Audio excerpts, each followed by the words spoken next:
Hey everyone, it is January 18th, and today's one of the day I'm staying after school to help people prepare for the AP government exam. It's coming up in May. So let's talk about some of the topics um, that were on the table for today.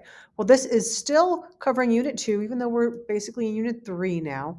But this also deals with issues like civil rights that blend into Unit 3. You'll see that no real thing exists completely in a unit silo. Anyway, let's get to it. So, one of the things we talked about recently was Federalist 78. And remember that Federalist 78 was one of the essays by Alexander Hamilton and explaining how the Constitution works. And 78 was about the judicial branch. A trick students remembered a few years ago was the 8. If you switch it sideways, it's the infinity symbol, and federal judges had lifetime tenure. So if that helps you remember it, great. So there's a lot in Federalist 78, and it talks about the process of judicial review, but we're going to focus on a factor here. That Alexander Hamilton thought that the judicial branch would be the weakest of the branches. Now, time has passed, and some may argue that his reasons no longer exist. That's up for debate, but let's understand it as he understood it then.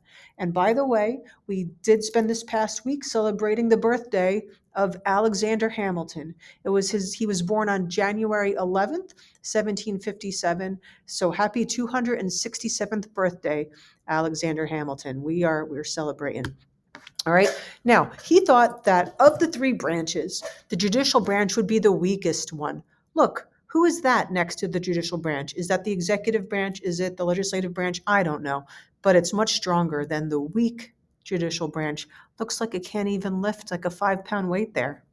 What's going up, judicial branch? Well, there's a few reasons why he thought it'd be the weakest. Let's look at one of them. So here's a passage. Read with me. From the nature of its functions, it will always be the least dangerous to the political rights of the Constitution because it will be least in the capacity to annoy or injure them, right? It's so not annoying, that judicial branch. It can't injure the Constitution. The executive not only dispenses the honors, but holds the sword of the community, right? Power of the sword in the president, commander in chief. The legislator not only commands the purse, right? Power of the purse makes the budget in the Congress, but prescribes the rules by which the duties and rights of every citizen are to be regulated. The judiciary, on the contrary, has no influence over either the sword or the purse, no direction either of the strength or of the wealth of the society, and can take no active resolution whatsoever. It may be it may truly be said to have neither force nor will, but merely judgment. That's all it has, merely judgment, and must ultimately depend upon the aid of the executive arm, even for the efficiency of, of its judgments. So the judicial branch, it can't control the money, it can't control budget, it can't collect taxes, right? And it can't send troops anywhere. It can't declare war, right? So what can it do? All it can do is judge. And because all it could do is judge, it then depends on the other branches to enforce its judgment, to carry out its judgment. It relies on them. And because of that reliance, according to Hamilton, it would be the weakest branch. Now, let's look at an example of one of the court cases we learned this year and see an example of that. Let's go to Brown v. Board of Ed. Here we go. It's the 1950s. And it's declared that we're going to overturn Plessy versus Ferguson. Plessy versus Ferguson said separate but equal. And Brown v. Board said no, separate is inherently equal. Stop desegregating schools, people. Kids are not getting equal education segregated. You have to segregate. Now, the courts knew that you can't just desegregate schools overnight, right? You'd have to figure out new busing plans.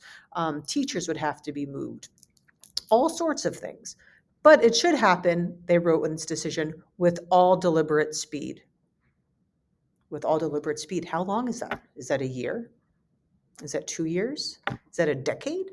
Right? So certain states really took advantage. Oh, we're going as fast as we can to desegregate, but we have more things we got to figure out.